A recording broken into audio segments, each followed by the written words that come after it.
Hey YouTube, merci Medjo, Dakar. Bienvenue à vous dans cette nouvelle vidéo. Désolé pour mon charabia, le Sénégalais. J'essaie de faire du mieux que je peux, histoire de m'adapter à votre ville et tout. mais votre langue, c'est clairement, c'est pas pour moi. C'est une belle langue, mais voilà, clairement, c'est pas pour moi. Bien sûr que j'aime certains mots dedans. Et bienvenue à vous encore dans cette nouvelle vidéo où ce sera un mini format vlog, comme d'habitude, sur mon séjour à Dakar. Alors, on fait ce deuxième vlog sur Dakar parce que c'est une ville que j'aime bien la ville. Pas mal de trucs sont passés durant mon séjour. Il me reste quelques jours avant de partir, mais j'ai encore envie de vous faire visiter un peu la ville, faire parcourir un peu ce qu'il y a de beau par ici. Je vais vous présenter tout simplement les 6 derniers jours de mon séjour à Dakar, ce qui s'est passé, ce qu'il y a eu et tout. Le truc que moi qui me déplaît à Dakar, c'est bon, après c'est un peu normal, hein. Ils font du business. Ce sont des vendeurs qui veulent à tout prix te couiller. Je voudrais payer 6 orange là, je crois que c'était avant-hier ou je sais plus trop. Ah, s'ils mettaient à 1000 francs, mais le vendeur voulait à tout prix vendre à 2000 ou à 3000, je sais plus trop. Si je m'étais été qui avait mon ami Kadi avec moi, que je remercie au passage, j'en avais payé à 2000 et c'était comme ça. Je payais des trucs chers sans le savoir, genre je payais des fois 2 fois le prix du transport. Genre on me prenait du Yoff à Yoff, on me prenait 3000. C'est vrai que j'étais un peu con sur ce coup-là, mais bon, voilà, qu'est-ce que j'y peux? Je peux rien. Après, il faut bien que les gens mangent aussi, et quand un touriste vient dans une ville, c'est l'occasion pour les gens de s'enrichir. Voilà, après, moi, si j'ai le service auquel moi je paye, c'est bon pour moi. Donc, voilà, pas de soucis. Ce que j'aime aussi beaucoup, c'est la simplicité des gens dans cette ville. Les gens sont accueillants, joviales avec toi, ils sont bienveillants. En tout cas, j'ai pas eu de mauvaises expériences avec des personnes sur Dakar. Peut-être parce que je ne sors pas beaucoup, je suis peut-être tout le temps dans la chambre, c'est pourquoi je n'ai pas trop de contact avec le monde extérieur. Mais quelques fois que je suis sorti, j'ai bien aimé quand même le mood. Déjà, les chauffeurs de taxi ici, ils sont très joviaux, ils te prennent même du café. Mais après, je ne sais pas si c'est parce qu'ils m'ont couillé, ils me couillaient souvent qu'ils m'offraient du café. Ils m'offrent un café là, un café qui s'appelle Jerry Jeff Touba, ou Touba, je sais plus trop. Je verrai le nom, je vous mettrai. Si je prononce mal ou si je dis mal, ne me jetez pas la pierre les Sénégalais. C'était bien quand même, ils t'offrent du café durant le trajet. Ils sont pas chiants, ils te cassent pas les couilles. Tout pépère, tout peinard, tu vas, ils t'emmènent à ta destination, tu descends et puis tu leur dis Jerry Jeff. Ah ouais, quand je vais abuser sur le mot, c'est le seul mot que je comprends bien. C'est un signe de respect ici, ça veut dire merci. Et ici, on appelle tout le monde grand. Hey grand, quand tu vas appeler un chauffeur, hey, grand, quand tu vas chez le boutiquier, hey grand, tu finis Jerry Jeff. Ah, j'aime bien ce mot. Peut-être parce qu'il y a mon nom là-dedans, mon prénom là-dedans, et je dis Jerry Jeff. Je ne faisais que répéter ça tout le temps, comme je le fais actuellement. Jerry Jeff. Donc, ce qui m'a beaucoup plu aussi, hier, Kadi, mon ami, m'a fait visiter un peu la ville. Il faut savoir que je n'ai pas eu le temps de tout visiter, mais quelques trucs que j'ai visités ici, genre, c'est vraiment incroyable, c'est une très belle ville. Il faut savoir qu'ici, tout est exactement comme Paris, juste qu'il n'y a pas la tour Eiffel et qu'il n'y a que des Noirs qui vivent ici. Bon, il n'y a pas que des Noirs, il y a des Européens aussi qui vivent ici. Quand je dis les Européens, on peut voir les Français, les Espagnols, gens du Pays-Bas, des Asiatiques, des Indiens, voilà un peu. Il y a une diversité de personnes qui vivent ici, un peu comme dans tous les pays d'Afrique, hein, un peu la même chose. Mais il faut savoir qu'ici, il y a une différence parce que j'ai plus l'impression qu'il y a plus de Français qui résident à Dakar, parce que j'ai même rencontré un Français là qui parlait couramment Wolof, mais ouais, lui est au moins dans le pays, ça fait bientôt 15 ans alors. Parce que bon, j'ai pas eu le temps de discuter avec lui parce que moi, je sais pas d'aborder les gens dans la rue, hein, je fais juste ce que j'ai à faire, je rentre dans mon Airbnb. Donc tout pépère, tout peinard. Il faut savoir aussi que les gens ici, ils travaillent même les dimanches, tous les jours, même les dimanches les gens travaillent. Et ça m'a choqué un peu que voilà, les agences Orange ils travaillent jusqu'à 0 heure. Quand j'étais dans mon ancien Airbnb, la box Orange avait un problème et il sonnait 16 heures le samedi. Je demandais à mon hôte de mon premier bien ici, ils viendront toujours, il dit bah ouais, ils viendront que voilà, ils travaillent jusqu'à 0h le samedi, ah ouais, 0 ou 2h même du matin, il dit incroyable. Donc, ici les gens travaillent même les dimanches, il faut savoir que tout est en mouvement ici et c'est la différence qu'on peut remarquer entre les grandes villes comme Dakar et nos villes comme Calavi, Cotonou. Les gens sont plus chauds ici, hein. Les gens, ils sont très chauds. Genre, ils sont à fond, les chauffeurs, je vous dis, ils n'aiment pas perdre du temps, du tout. Genre, personne n'aime perdre le temps, ils sont tout le temps pressés. C'est pas comme le Togo, les gens sont lascifs, ils font tout comme ils veulent. Bah, ici, là, c'est pas ça, hein. Tout le monde est pressé. J'ai pris un Yango, je crois, et le gars, il est venu, je lui ai dit, ok, je vais descendre. Parce qu'il est en train de faire un truc, le gars, deuxième appel, il est parti, hein. Je suis descendu, je n'avais vu personne. Non, il a annulé la course, il est parti. Les chauffeurs, ils sont même plus riches que tout le monde ici. Ici, ils sont plus focus sur le business physique que sur le business en ligne. Comme au Bénin où tu vas voir les gens, il y a un complet d'entrepreneurs digital et tout. Ils font du business en ligne. Ici, c'est quasiment rare de voir les gens qui font du business en ligne. KDL me dit qu'elle est la seule qui fait du business en ligne ici, tu vois. Donc c'est un peu bizarre pour moi. Peut-être qu'il y a des choses qui se préparent pour le Sénégal. On va lancer peut-être des publicités prochainement pour nos webinaires, ciblage uniquement Dakar, Thiès et Ziguinchor et autres. Donc après ça, j'ai parcouru un peu la ville hier et c'était très beau. Je vous mettrai en photo comme je vous l'ai dit. Et le truc que j'ai kiffé, le tchèp, c'est vraiment une dinguerie. Je vais vous mettre la photo ici. Ne calculez pas la présentation, c'est très bon le tchèp qu'ils font ici. En tout cas, moi j'ai mangé de la street food, de la junkie food, man. C'était incroyable. Après ça, on est allé dans une charcuterie. Ici, les charcuteries, c'est pas comme chez nous. Les gens ont leur stand, ils viennent sûrement la nuit. Non. Ils sont ouverts du matin jusqu'à 10h, les gars, là. Et c'est le seul pays où j'ai vu les gens qui adorent manger dans la chaleur, dans la fumée. Je dis, dans la charcuterie, il y avait au moins, je crois, 4-5 personnes qui vendaient la charcuterie. Chacun avait son stand. C'était comme des petits restos, petits maquis, genre comme ça, avec 2-3 tables. Et puis c'est déjà bon. Et ils servent la viande là, mais la viande sur rouge, c'est incroyable. Ils vendent de tout, poulet, mouton, bœuf, genre, ils vendent de tout et la viande, c'est dingue. Je vous jure, si je pouvais vous partager le goût, ce serait top, malheureusement. C'est ma force. J'ai bouffé ça, j'ai graillé ça, de ouf quoi. Après ça, la chaleur et la fumée ont failli me faire suffoquer, mais ça fallait quand même le coup d'essayer.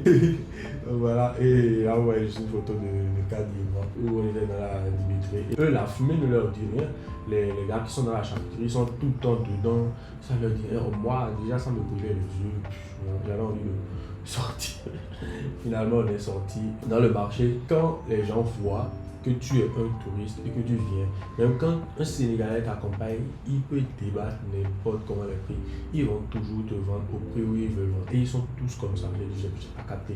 Je voulais acheter des souvenirs pour ma mère, des robes et tout. Mais Kadi, elle débat les prix jusqu'à retirer le dernier bénéfice au vendeur. Elle était allée chez son fournisseur habituel de robes, mais le gars lui dit clairement non. C'était à 3000, mais genre, il ne fait plus à 3000, c'est à 4500. Genre, ou rien quoi. Elle dit, ah, damn. Ok, pas de souci, on va prendre. J'ai pris, et puis je lui ai remis un billet de 10 000, et il me dit, il y a longtemps que lui, il n'a pas entendu quelqu'un qui lui a dit, garde la monnaie. C'était un comique, il a dit, ok, mon garde la monnaie, vas-y. Après, j'ai pris des petits bracelets, des trucs comme ça, là. Donc, pour garder un souvenir. Donc voilà. Après ça, on est allé dans un restaurant où c'était une mini chocolaterie exactement comme la chocolaterie de Willy Wonka. Vous pouvez voir ici, c'était vraiment incroyable, service impeccable. Et il y avait des étages de chocolat là où le chocolat fondait, le chocolat coulait. J'ai demandé à photographier d'autres, mais ils ont dit que c'était pas possible. Ils m'ont allumé spécialement ça pour que je puisse photographier et vous partager ça. Pour dire quoi, il y a des trucs que genre tu peux voir quand voyageant, quand tu pars en restant en tes 4 murs, dans ta zone de confort, que tu vas voir ça. Donc après, moi je te partage ça parce que j'ai investi pour le voyage, je dois partager les choses pour sortir quand même de 4 murs, vous faire voyager avec moi et tout. Donc si vous avez l'occasion de voyager, prenez votre sac à dos, prenez un billet d'avion et puis taillez-vous, allez visiter les choses, c'est très beau. Et le restaurant, ils sont ingénieux. Je ne sais pas si c'est parce que si tu demandais ça pour la première fois, ils ont eu l'idée de faire des crêpes, de la banane enroulée c'est la crêpe enroulée à la banane enroulée à la crêpe. De toute façon, il y avait de la banane, la crêpe était enroulée et en plus il y avait du chocolat, comme vous pouvez le voir là. Et c'était juste incroyable de goût. C'était esquivant. Il y a eu aussi des brownies, les pochettes de brownies et tout ça. C'était vraiment top. En tout cas, j'ai aimé. Après, on n'est pas resté longtemps là parce que voilà, le guide touristique avait examen. Donc, on est parti. Là, je suis rentré chez moi. Faire mes trucs et tout. Puis, je suis allé dans un autre petit resto où j'ai pris des spaghettis carbonara. C'était très bon. Et ce qui m'a choqué, c'était pas cher. Je vous jure tout. J'ai pris spaghetti, j'ai pris du bissap. Et je vous dis, le bissap qu'ils font ici, genre ça vient d'une autre planète. C'est une dingue. J'ai pris le bissap. Non, j'ai dit, oh. Même ma mère fait du bissap. Mais hey, maman, je n'ai rien contre ton bissap. J'aime bien, mais ici, c'est un autre level carrément. Il y a de la menthe et j'ai un ingrédient secret là qui met dedans. J'ai demandé, mais ils n'ont pas voulu me dire. C'est pas à force. Ce qui est sûr, c'est que c'est très bon quand même.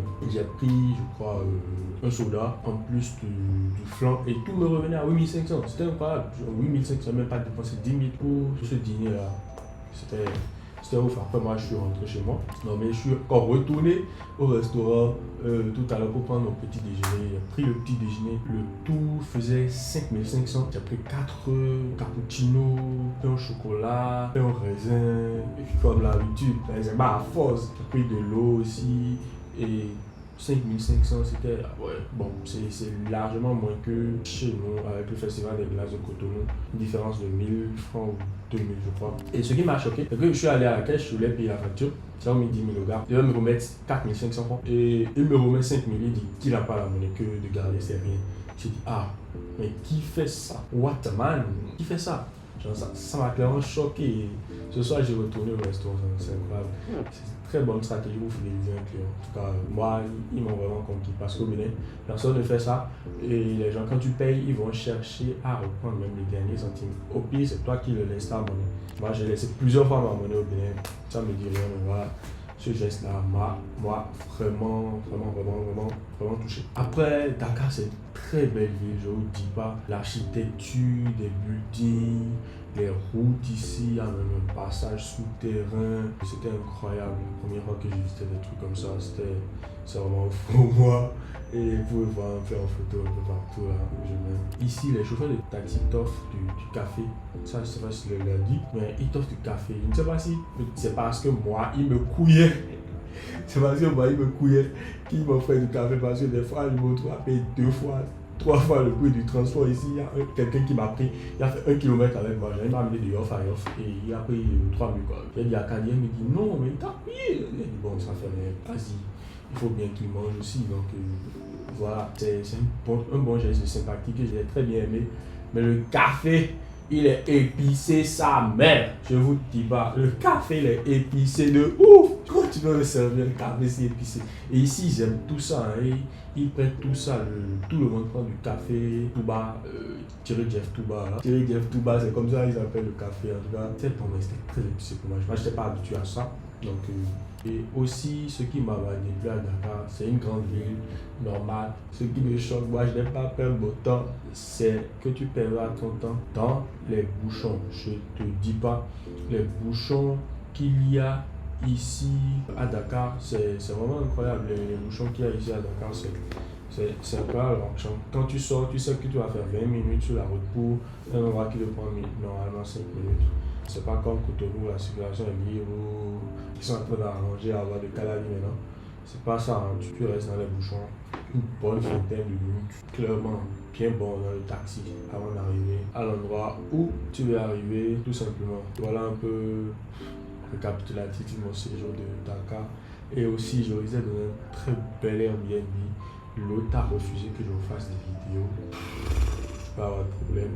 Je vais vous faire des photos à la limite, c'est bon parce qu'il m'a dit tu peux utiliser des angles pour faire tes vidéos et tout, mais je ne sais pas, on filme mon appart et tout. J'ai payé 500 balles, ou plus même pour le Airbnb. C'est plutôt là où mettre quelque part par là.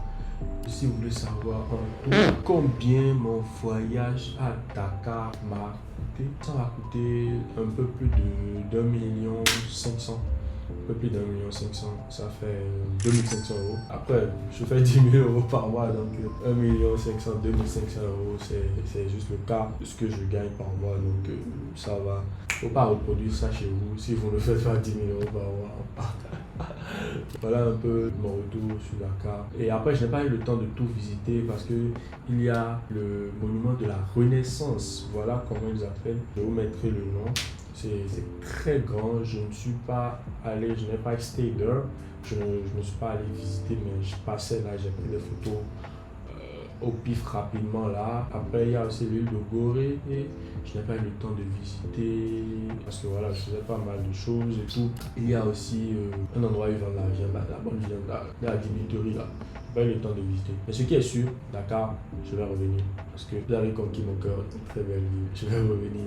Là, souvent, peut-être l'année prochaine, je vais revenir peut-être l'année prochaine, on verra bien. Je vais revenir l'année prochaine sur Dakar et je vous ferai un vlog en bonne et due forme. Je visiterai pas mal de choses. Quand je suis venu ici, j'ai eu un peu de taf et j'ai eu un peu quelques 2-3 petites coquilles là parce que voilà, mon Mac là, j'ai cessé de se connecter parce que j'ai téléchargé un VPN que je n'aurais pas dû télécharger et le cache du VPN il est toujours dans le PC, donc je ne sais pas comment faire ça. Tu as les Apple Store, ils m'ont dit qu'ils vont déviser, j'ai dit jamais de la vie. Je ramène mon truc au bled, on va me faire ça, chercher des solutions sur YouTube. Ça ne passait pas. Voilà un peu. Après, j'ai été prévoyant, j'ai pris mon petit PC là, je suis venu donc. Mais c'était long, je travaillais un peu, mais c'était long. Voilà un peu tout. Remember that you have to be in your renaissance man. Hard work, dedication. Si vous avez l'opportunité, voyagez. Prenez votre sac à dos, prenez un billet d'avion, voyagez. Allez découvrir de nouvelles choses. Parce que vos 4 murs là, faut vous dégoûter. Hein. Mais après ça, il faut faire de l'argent. Et sur cette chaîne, je t'enseigne aussi comment faire de l'argent. Tu peux suivre mes autres vidéos et voir. Je parle de freelancing, de prestations de services, comment gagner de l'argent grâce à la prestation de services. Et tu peux aller sur l'une de mes vidéos, cliquer sur le lien dans une des descriptions ou même peut-être celle-ci, je ne sais pas trop, si je la mettrai et voir comment tu peux changer ta vie. Je t'en dis pas plus. On se dit à très vite dans une très prochaine vidéo et Jerry Jeff.